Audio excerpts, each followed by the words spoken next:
So I'm not even sure how to frame what you're about to see.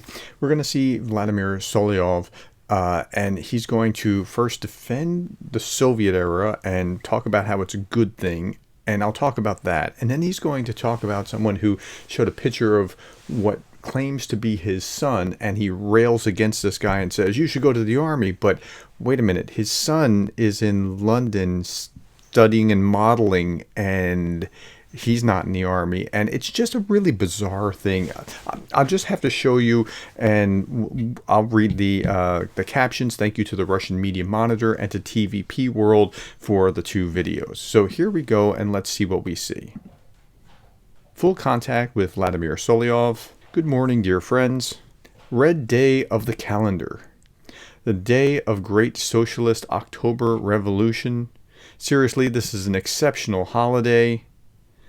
I think it's wrong that we don't give it enough attention. Okay, so if you're glorifying the Soviets, something's not right.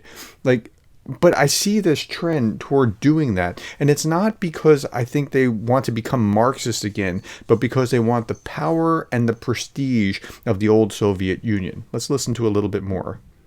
I think it's wrong that we don't give it the attention to studying that era and all the people behind it. Well, I think you should study to the era and the people behind it. Okay, how many Soviets killed by their own government? Let's not even worry about who the Soviets may or may not have killed elsewhere, but let's look at that. Okay, prior to the dissolution of the Soviet Union and the archival revelations, some historians estimated that the numbers killed by Stalin's regime were 20 million or higher. If you scroll down a little bit more, I got in some probably somewhere between 28 and 126 million people were killed by the Communist Party of the Soviet Union from 1917 to 1987. That's by the University of Hawaii. And then when you say list of what is the largest Soviet massacre or list of massacres, the Great Purge, the Polish Operation, and 30 more rows, including the Holodomor, which affected Ukraine to the tune of 2 to 3 million. So, I'm not sure that I would want to glory in what was the Soviet Union, but he does. In order to avoid losing the motherland, you have to understand what happened and how. This is a very serious topic that should be studied. Now, I agree, it should be studied, but you should understand what it actually was and not just glorify something that was as tragic as it was. Okay, now, the second topic that got me very interested. There is this wrestler. He's probably very capable. I'm reading up on this wrestler. I would never have known that he even existed. Honestly speaking, I could spit on his existence. He is Kostan Shapirov.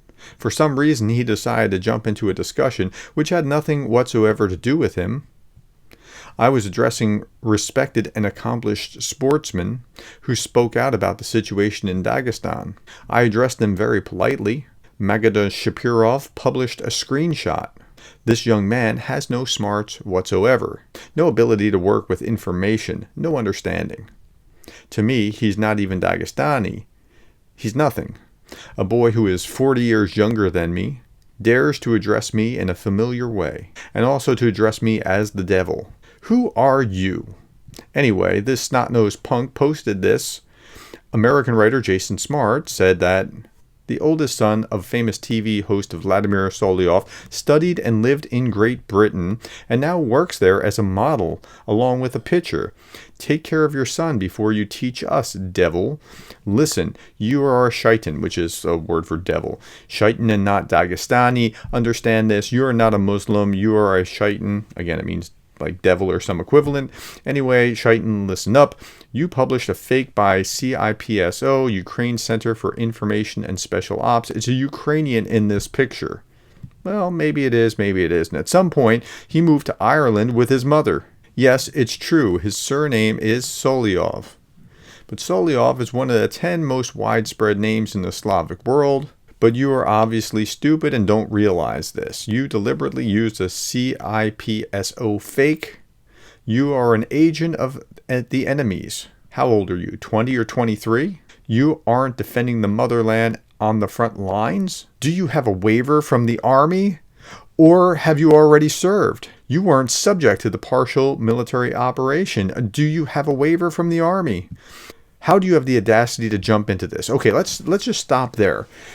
So the fascinating thing is that I remember, if we go back far enough, that this was on Break the Fake, and this was about 8 months ago, and they were talking about this very issue with Solovyov. So let's listen to this.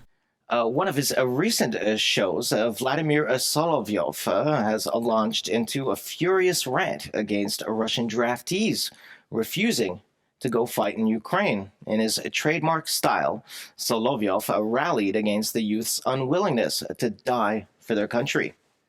Why haven't our conscripts had a chance to shoot people? 6 months and they're not ready yet? The best army in the world? Well, it's not the best army in the world, and you've made that abundantly clear. There's a war and you don't want to serve in the army? This is beyond my head. And what will you tell your mother? That her son has not fulfilled a sacred duty? And what do you want me to say to the mothers and wives of the mobilized? What are they supposed to do? The country is at war with NATO. Either we survive and they will destroy us, and as a state, there will be no more Russian language or Russian culture. Every 6 months we demobilize 140,000 people a year because they don't want to go to war. This matters to the next generation. The instructors tell them, learn, learn. I understand this is such a theatrical performance, and what they say afterwards, I didn't protect anyone. I didn't understand that this is a world war, the third. We don't understand that the West is about to enter here with the Ukrainians. Not a single war Russia won as the youth did not fight. The Great National, the First Chechen War, the Second Chechen War. There the youth fought. Wait a minute, wasn't he just saying in that other clip that why aren't you at war? Let's listen. Well, curiously enough, his own children are exempt from these patriotic duties.